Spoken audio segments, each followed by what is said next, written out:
احسان او ایکسلنس ستوي چې کم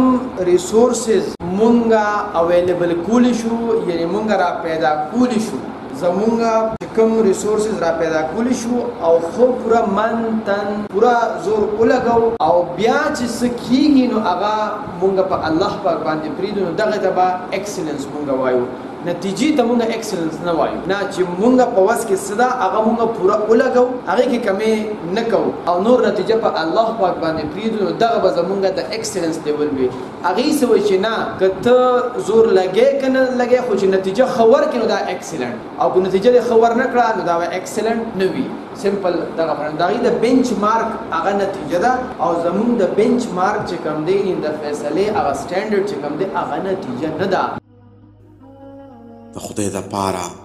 پښتنو سانونو پیژنئ، ستاسو د پاره خو به ځان له پیغمبر نه راځي.